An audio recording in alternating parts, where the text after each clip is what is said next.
Mabiyayang araw mga kapatid, isishare ko po sa inyo ang ating verse of the day. Ito po ay makikita natin sa Proverbs 14 verse 1. Sabay-sabay po nating basahin ang salita ng Diyos. Ang matalinong babae ay nagtatatag ng kanyang bahay, ngunit winawasak ng isang mangmang ang sariling tahanan. Kapatid, naisip mo ba bakit babae? Dahil kapatid, ang babae ay sadyang mas mahina kaysa sa lalaki. O mga girls, wag po tayo magre-react.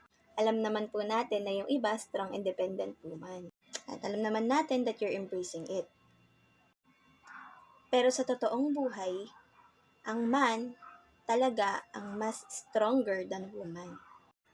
Pansinin natin mga kapatid, di ba ang mga babae ang mas madalas mag-overthink kaysa sa mga lalaki? Ang mga babae ang mas madalas ma-stress kaysa sa mga lalaki. Bakit ang mga babae mas marami silang iniisip kaysa sa mga lalaki? Bakit mas emotional ang mga babae kaysa sa mga lalaki? Kasi nga hindi tayo kasing buo ng mga lalaki. And just to give you a heads up, ang mga lalaki, sila po yung create ng Lord, minold, finorm at hiningahan. Ang mga babae ay hinugot sa tadyang ng mga lalaki. So we are part of men. Proof is on Book of Genesis. Likas sa mga babae ang maging matiisin. Ngunit likas din sa mga babae ang pagiging magagalitin. Dahil nga ang mga babae ang mas madaling ma-deceive ng kaaway through emotions.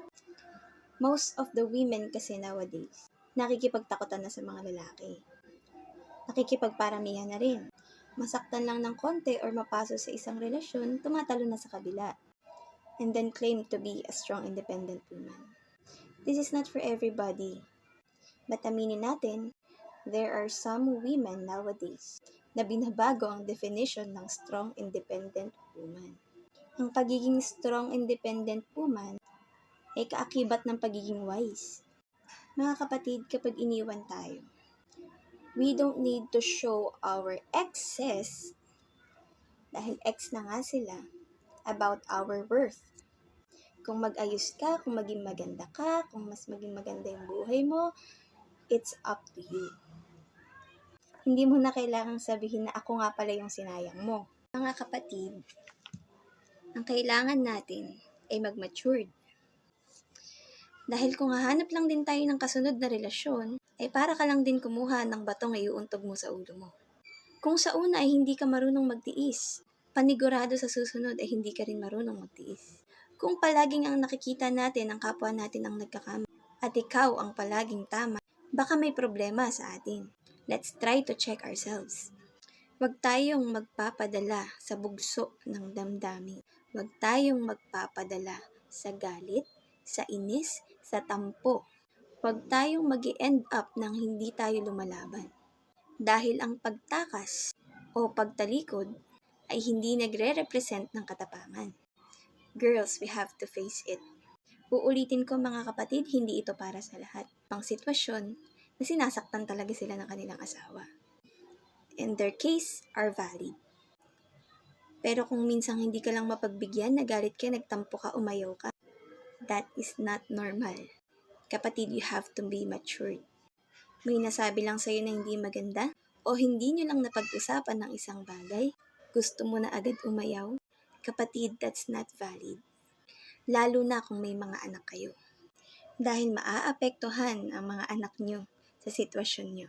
You will never know bakit sila nadidepress. Bakit maraming cases ng mga bata na bata pa lang nagpapatiwakal na.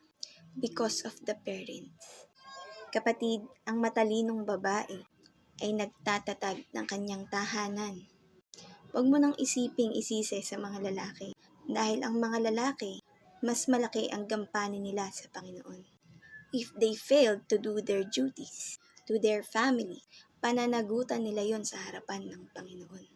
We, as women, as wife, and as a mother, ang role natin ay sumunod sa asawa natin. Hindi magpa-under kung hindi sumunod.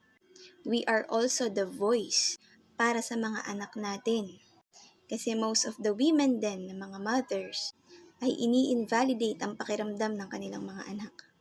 So as a woman, nanay ka man, o asawa ka, gawin mo yung best, pinaka-the best to protect your family. Na pagtibayin ang tahanan mo. Huwag ikaw yung maging pasimula ng pagkawasak nito. Yun lamang mga kapatid at pagpalain tayong lahat ng ating Panginoon. God bless us all.